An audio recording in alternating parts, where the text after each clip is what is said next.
صلی اللہ سیدنا مولانا محمد وعلی آل سیدنا واصحاب سیدنا مولانا محمد وبارک وسلم.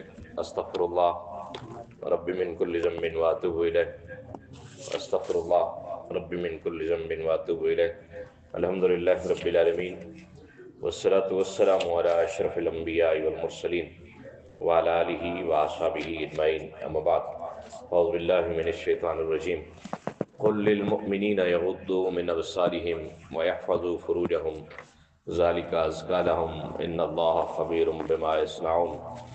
وقل للمؤمنات یغضضن من ابصارهن ویحفظن فروجهن ولا یبدین زینتهن الا ما ظہر منها ولیضربن بخمرهن علی جیوبهن ولا یبدین زینتهن الا لبعولتهن او آبائهن او آباء بولتهن او ابنائهن او ابناء بولتهن او اخوانهن او بني اخوانهن او بني اخواتهن او نسائهن او ما ملكت ايمانهن او التابعين غير اولي الإربة من الرجال او الطفل الذين لم يظهروا على عورات النساء ولا يضربن بأرجلهن ليعلم ما يخفين من زينتهن وتوبوا إلى الله جميعا أيها المؤمنون لعلكم تفلحون. صدق اللہ مولانا العظیم.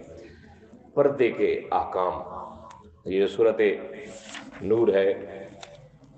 یہ بھی ایک واقعے کے پس منظر میں نازل ہوئی. سب سے زیادہ جو پردے کی ضرورت ہوتی ہے مردوں کو بھی ہوتی ہے، لیکن عورتوں کو بدرجہ اولا ہوتی ہے. یہ جو لمبی سی آیت میں نے ایک پڑھی جس کے اندر ہننا کا لفظ زیادہ تھا، یہ ساری عورتوں کے متعلق. مرد بھی غور سے سنیں اور عورتیں بہت غور سے سنیں کہ ان عورتوں کو کس کس شخص سے پردہ کرنا چاہیے. اللہ تعالیٰ کے ارشاد پاک کہ قل، اے میرے حبیب صلی اللہ علیہ وسلم آپ فرمائیے، للمؤمنین، مومن مردوں کو، یغضوا من ابصارہم، کہ وہ جھکا کے رکھیں اپنی آنکھوں کو، ویحفظوا فروجہم، اور اپنی عزتوں کی حفاظت کریں، اپنی شرمگاہوں کی حفاظت کریں.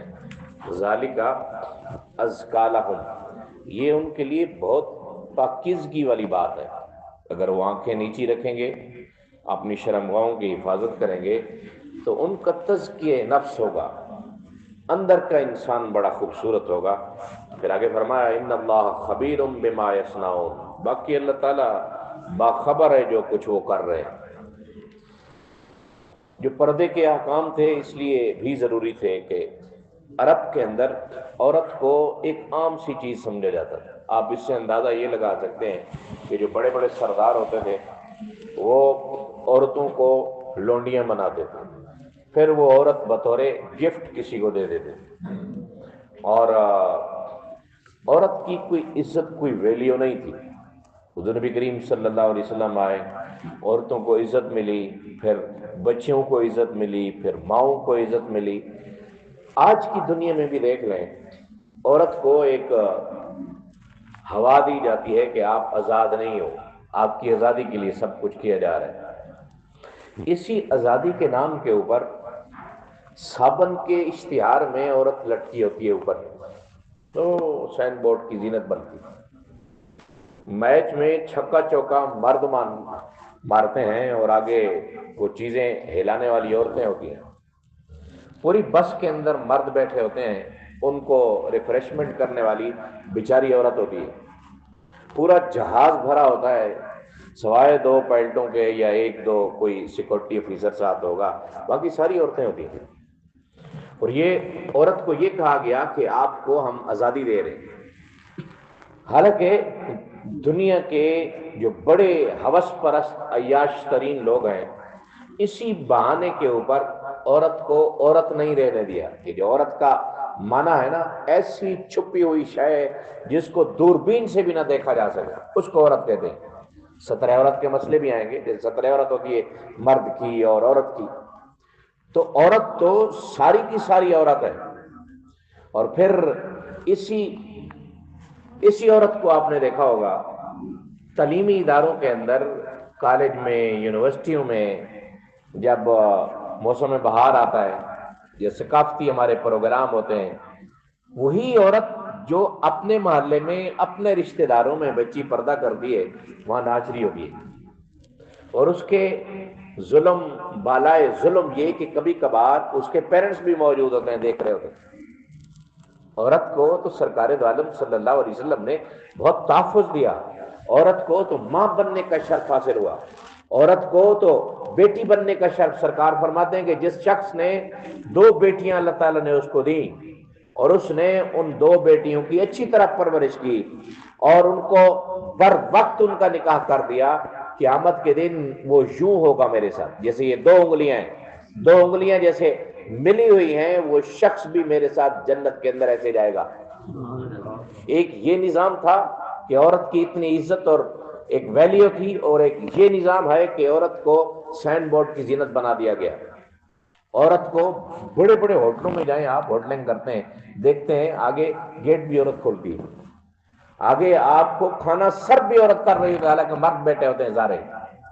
بس جہاں جائیں گے عورت بیچاری کو اور پھر جو عورتوں کے حقوق والی انٹیاں ہیں جو 8 مارچ کو نکلتی ہیں، ان میں سے کوئی انٹی بھی ان عورتوں کے متعلق بات نہیں کرتی، اس لیے وہ تو اپنی ان عورتوں کے بارے میں بات کرتی ہیں جو ان کے ساتھ ہاں میں ہاں ملاتی ہیں، جو اسلام دشمن ہیں، جو لبرل ہیں۔ پھر آگے فرمایا، جو آگے بڑی آیت ہے، قل آپ فرمائیے للمؤمنات مومنہ عورتوں سے، یغضضن کہ وہ نیچی رکھیں، من ابصارہن اپنی نگاہوں کو۔ آپ یہ تجربے کر لیں، اگر کوئی باپ پردہ عورت ہے اور اس کی نگاہ نیچی ہے تو مرد کی ہمت نہیں ہوتی اس کی طرف دیکھنے کی۔ اس عورت کی طرف مرد دیکھتا ہے جو خود پردہ ہی نہیں کرتی، اس کا چلنا، اس کا پھرنا، اس کی حرکات و سکنات ہی ایسی ہوتی ہیں کہ مرد دیکھنے کے اوپر مجبور ہو جاتا ہے۔ تو ارشاد فرمایا کہ وَيَحْفَظْنَ فُرُوجَهُنَّ، اور مومنہ عورتوں کو چاہیے کہ وہ حفاظت کریں اپنی عصمتوں کی، اپنی شرمگاہوں کی، اپنی عزتوں کی۔ وَلَا يُبْدِينَ زِينَتَهُنَّ، اور نہ ظاہر کیا کریں اپنی آرائش کو، جو ان کی زینت کی چیزیں ہیں، جو عورت کے اندر زینت ہوتی ہے، ایسی چیزوں کو ظاہر نہ کریں۔ إِلَّا مَا ظَهَرَ مِنْهَا، مگر جو خود بخود ظاہر ہو گئے۔ اور آگے فرمایا کہ وَلْيَضْرِبْنَ بِخُمُرِهِنَّ عَلَى جُيُوبِهِنَّ، اور ان عورتوں کو چاہیے کہ لمبی چادر اوڑے رکھیں اپنے گریبانوں کے اوپر، اپنے سینوں کے اوپر، اپنی زیب، اپنی آرائش، اپنی زیب و زینت۔ کسی عورت کو یہ حق نہیں کہ کسی غیر محرم کے سامنے وہ عیاں کرے یا افشاں کرے۔ اب ہمارے یہاں ایسا ہوتا ہے کہ ایک ایسی عورت جو 2 گھنٹے باڑا مارکیٹ میں لگا کے ایک 100 روپے کا کلپ لے کے آتی ہے،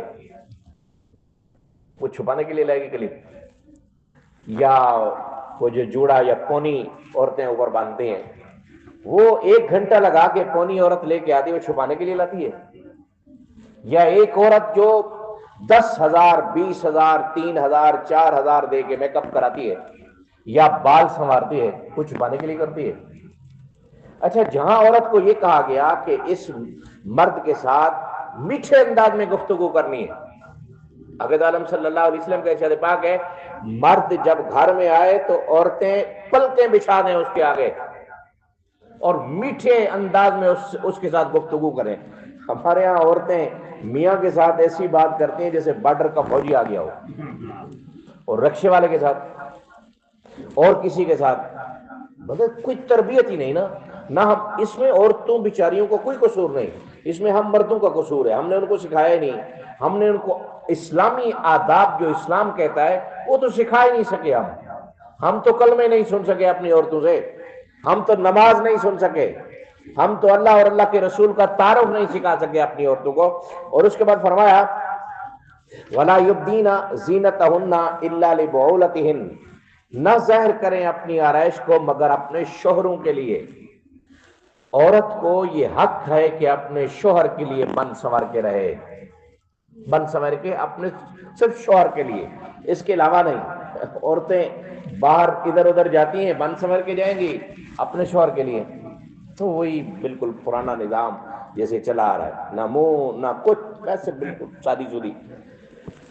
او آبائہن، یا اپنے باپوں کے لیے، او آبائی بعولتہن، یا اپنے شوہروں کے باپوں کے لیے، یعنی کہ سسر کے سامنے۔ فی زمانے میں سسر سے بھی احتیاط کرنی چاہیے، اپنے قریبی رشتہ داروں سے بھی۔ او ابنائہن، یا اپنے بیٹوں کے سامنے۔ او ابنائی بعولتہن، یا اپنے خامدوں کے بیٹوں کے سامنے، یعنی کہ اگر پہلے خامد کے بیٹے موجود ہیں، یہ کسی اس کے نکاح میں آ گئی تو اس سے بھی پردہ نہ کرے تو کوئی مسئلہ نہیں ہے۔ او اخوانہن، اپنے بھائیوں کے سامنے۔ او بنی اخوانہن، اپنے بھتیجوں کے سامنے۔ او بنی اخواتہن، اپنے بھانجوں کے سامنے۔ او نسائہن او ما ملکت ایمانہن، یا اپنی ہم مذہب عورتوں پر، یا اپنی لونڈیوں پر جو بانیاں ہیں، ان کی نوکرانیاں ہیں۔ اب التابعین غیر اولی الاربۃ، یا اپنے ایسے نوکروں پر جو عورت کے خواہش مند نہ ہوں، جیسے بہت بوڑھے ڈرائیور ہوتے ہیں، بہت بوڑھے خانسامے ہوتے ہیں، یا بہت بوڑھا بندہ، یا ایسا بندہ جس کو عورت کی خواہش ہی نہیں ہوتی۔ من الرجال، مردوں سے، اب الطفل، یا بچوں سے، الذین لم یظہروا علی عورات النساء، آگاہ نہیں عورتوں کی شرم والی چیزوں پر، ایسا بچہ اس سے بھی پردہ ضروری نہیں جس کو عورت کے خد و خال کا پتہ نہیں۔ ولا یضربن بارجلہن، اور نہ زور سے ماریں اپنے پاؤں کو، لیعلم ما یخفین، تاکہ نہ ظاہر ہو جائے، تاکہ معلوم ہو جائے وہ بناؤ سنگار جو انہوں نے چھپائے ہوئے ہیں۔ یہ جو آیت نازل ہوئی تھی، ایک عورت تھی، اس نے پازیب پہنی ہوئی تھی۔ پہلے عورتیں پازیبیں پہنتی تھی، ہم لوگوں نے بھی دیکھی تھی، دیہاتی بندے ہم۔ اس نے پازیب پہنی تھی اور ٹھک ٹھک ٹھک ٹھک کر کے چل رہی تھی۔ تو سرکار دو عالم صلی اللہ علیہ وسلم نے دیکھا کہ اس کو کیا ہو گیا، اللہ تو کہتا ہے کہ اپنی زیب و زینت چھپاؤ، اپنے پاؤں زور زور سے زمین کے اوپر نہ مارو، اگر چپکے سے عورت گزر جائے تو اس کی طرف کوئی نہیں دیکھے گا، اگر وہ ٹھک ٹھک کر کے گزرے گی تو ہر کوئی دیکھے گا۔ اب ایک وہ وقت تھا کہ ایک عورت کی ٹھک ٹھک کے اوپر یہ آیت نازل ہوئی، اور ایک یہ عورت ہے۔ ہمیں کیا بنایا گیا؟ ہماری مسلمانوں کی عورتوں کو کیا بنایا گیا؟ ہماری مسلمانوں کی بچیوں کو کیا بنایا گیا؟ اور اس کے بعد فرمایا ما یخفین من زینتہن، تاکہ نہ وہ آپ کی زیب و زینت ظاہر ہو۔ آگے فرمایا وَتُوبُوا إِلَى اللَّهِ جَمِيعًا، سارے کے سارے اللہ کے حضور توبہ کرو، مرد بھی اور عورتیں بھی۔ ایھا المؤمنون، اے مومنو، کیوں؟ لعلکم تفلحون، تاکہ تم فلاح پاؤ۔ یہ پردے کی آیت ہے۔ پردے کا جو حکم ہے، جیسے عام بندے سے پردے کا حکم ہے، اسی طرح اپنے رشتہ داروں سے بھی ہے، اپنے کزنوں سے، چاچے کا بیٹا، مامے کا بیٹا، خالہ کا بیٹا، ان سب سے پردہ ہے۔ ایسے تجربات ہیں زندگی میں، ایسے باپ پردہ گھرانے، جب ان کی شادیاں ہوتی ہیں سارے پردے ختم ہو جاتے ہیں۔ ایسے ایسے لوگ دیکھے کہ جن کی عورتوں کو کبھی نہیں دیکھا تھا، ان کی شادیوں پہ جاؤ تو ساری عورتیں ایسے پھر رہی ہوتی ہیں کہ یار یہ تو نظام ہی ختم۔ اگر ان کو کہا جائے کہ یار پردہ کدھر گیا، او جی شادی ہے، ایک دن تو شادی ہے، اس کا مطلب ہے ایک دن شادی ہے تو پردہ اتر گیا۔ اچھا فوٹوگرافی جو ہوتی ہے، شوہر بیچارے سے پہلے تو فوٹوگرافر دیکھتا ہے دلہن کو، اور وہ ہاتھ بھی لگا رہا ہوتا ہے، کہہ بار رہا ہوتا ہے کہ میں ایسے ہو جائیں، میں ایسے ہو جائیں، میں ایسے ہو جائیں، گھر کے فرد دیکھ رہے ہوتے ہیں، کسی کو کچھ نہیں ہوتا۔ لیکن میری عورت ہو اور اس کی طرف کوئی آنکھ اٹھا کے دیکھے اور پھر وہ آنکھ برقرار رہے، یہ کیسے ہو سکتا ہے؟ میری عورت کی طرف کوئی آنکھ بھر کے دیکھے، کیوں؟ میری عورت کو ہاتھ لگا کے کوئی کہے کہ یہ ایسے ہو جاؤ، ایسے ہو جاؤ۔ سرکار دو عالم صلی اللہ علیہ وسلم کے زمانے سے قبل پردہ نہیں تھا، اسلام نے عورتوں کو عزت اور ویلیو دی اور پردہ دیا کہ اپنے آپ کو چھپا کے رکھو، عورت چھپانے والی شے ہے۔ لیکن ہمارے یہاں اور ہر معاملے میں عورت، ہر معاملے میں، ابھی یہ 23 مارچ آئے گا نا، اس میں ایک کمپیرنگ کرنے والا مرد ہوگا، ایک عورت ہوگی، آگے سارے مرد بیٹھے ہوئے، اور عورتیں خوش ہوتی ہیں اس کے اوپر۔ یہ ہمارے مارننگ شو جو لگتے ہیں، اس میں یہی سکھایا جاتا ہے عورتوں کو کہ آپ لوگوں کے اوپر بہت ظلم ہو رہا ہے، آپ کے اوپر بڑا ظلم ہو رہا ہے، آپ شوہر کی خدمت کرتی ہو، آپ کے اوپر بہت ظلم ہو رہا ہے، آپ ساس سہرے کی خدمت کرتی ہو، پتہ نہیں کون، حالانکہ ہر کے یاف الخدمت یاف۔ خواجہ معین الدین چشتی اجمیری رحمۃ اللہ علیہ فرماتے ہیں جس نے جو کچھ پایا اللہ تعالیٰ نے دیا وہ خدمت کی وجہ سے دیا۔ پھر آگے فرمایا وانکحوا الیام، اور نکاح کر دیا کرو جو بے نکاح ہوں تم میں سے، والصالحین، نیک نیکوں کے ساتھ، من عبادکم اپنے بندوں میں سے، و امائکم اور اپنی کنیزوں میں سے، ان یکونوا فقراء یغنیہم اللہ من فضلہ، اگر وہ تنگ دست ہوں تو اللہ تعالیٰ اپنے فضل کے ساتھ انہیں غنی کر دے گا۔ ہمارے ہاں نکاح کا جو سلسلہ ہوتا ہے یا رشتے کا سلسلہ ہوتا ہے، اس میں کون سی چیز میٹر کرتی ہے؟ پیسہ۔ پیسہ ہوگا تو رشتہ ہوگا، پیسہ نہیں ہوگا تو رشتہ نہیں ہوگا۔ حالانکہ اللہ تعالیٰ کہتا ہے کہ اگر کوئی غریب بھی ہے تو اس کے ساتھ رشتہ کر دو، پھر اللہ تعالیٰ کیا کرے گا؟ یغنیہم اللہ من فضلہ واللہ واسع علیم، اللہ تعالیٰ اپنے فضل کے ساتھ اس بندے کو غنی کر دے گا، اور اللہ تعالیٰ تو وسعت رکھنے والا ہے، اللہ تعالیٰ تو علم رکھنے والا ہے۔ اور ہم کہتے نہیں، کف جو ہوتا ہے نا، کف، ہم پلہ بندے کے ساتھ رشتہ ہونا چاہیے۔ رشتہ دیکھیں گے، اس کا کردار دیکھیں کہ جس بندے کے ساتھ رشتہ کر رہے ہیں اس لڑکے کا کردار کیسا ہے، نمازی ہے، سچا ہے، لوفر لفنگا نہیں ہے، کیسا ویسا ہے۔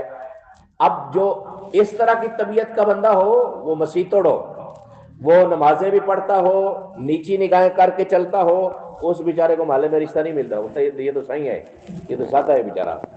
جو ڈنڈے مار ہو، بڑے بڑے بال ہوں اس کے، گلا اس کا کھلا ہوا ہو، اس نے مختلف قسم کے کڑے چینیں پہنی ہوئی ہوں، بولو یار یہ تو بڑا بابو ہے، اس کے ساتھ رشتہ ہو جائے۔ اور ہمیشہ غیر اسلامی رویے رکھنے والے لڑکوں کا رشتے ٹوٹتے ہیں۔ مولوی ہیں نا ہمارے پاس تو ایک ایک شے کا علم آ جاتا ہے، لوگ مسئلے بتاتے ہیں آپ نے، اور جتنی طلاقیں ہوتی ہیں وہ اسی طرح ممی ڈیڈی لوگوں میں ہوتی ہیں سب سے زیادہ۔ اور پھر مرد کو بھی کہا گیا کہ عورت کا جب انتخاب کرنا ہے، وہ عورت کا آپ انتخاب نہیں کر رہے، آپ اپنی نسل کا انتخاب کر رہے ہیں، آپ اپنے بچوں کی ماں کا انتخاب کر رہے ہیں۔ آپ کو بھی یہ دیکھنا چاہیے کہ آپ کی عورت کردار کے لحاظ سے کیسی ہے، آپ کی عورت اپنے ماں باپ کی فرما بردار ہے یا نہیں ہے، عصمت کی پابندی کرتی ہے یا نہیں کرتی، پردے کی پابندی کرتی ہے یا نہیں کرتی، اللہ اور اللہ کے رسول کے احکام سے واقف ہے یا نہیں ہے۔ سوال ہی نہیں پیدا ہوتا کوئی یہ سوال کرے، چاہے وہ ہم دیہاتی ہوں چاہے آپ شہری ہوں، کوئی بھی سوال نہیں کرتا یہ جہاں بھی لڑکا کیا کرتا ہے، لڑکا جی اتنے پیسے کماتا ہے جی، ساری رات گیم کھیلتا ہے اور اتنے پیسے کماتا ہے، بس ٹھیک ہے جی، پیسہ ہونا چاہیے۔ بندہ ہو نہ ہو، اس کے اندر اچھے بندوں والی رویے ہوں یا نہ ہو، وہ اللہ اور اللہ کے رسول سے واقفیت رکھتا ہو یا نہ رکھتا ہو، پیسہ ہونا چاہیے، پھر پیسہ ملے گا، محبتیں نہیں ملے گی۔ جہاں پیسہ ہوتا ہے وہاں، یہ کچھ دن پہلے میں نے ایک دیکھی ویڈیو، آپ نے بھی دیکھی ہوگی، لاہور میں نا مرد نے ایک عورت کو گاڑی سے نیچے کھینچ کے نیچے پھینک دیا ہے، بیوی تھی اس کی، شادی ہوئی، لو میرج ہوئی، کچھ عرصہ چلی، امیر زیادہ تھا، نہیں بن پئی، کچھ ہی عرصے بعد بچہ بھی تھا اس بچی بیچاری کا، کھینچ کے درمیان سڑک کے اوپر پھینک کے چلا گیا۔ وہ بچی نہیں سوچتی ہوگی کہ یہ کیا کرنا چاہیے، بسا اوقات یوں بھی ہوتا ہے کہ بچیاں اور بچے کہتے ہیں کہ میں تو جی شادی کروں گا جہاں ماں باپ کہیں گے وہاں نہیں، کسی اور جگہ۔ کتنا عرصہ ہو گیا جی آپ کو اس کے ساتھ تعلقات ہیں؟ 6 مہینے۔ ماں باپ کی محبتیں ہوتی ہیں 16 سال کی، 18 سال کی۔ جس ماں باپ نے آپ کو پالا پوسا بڑا کیا، اس کے اوپر 6 مہینے کی محبت کیسے حاوی ہو سکتی ہے؟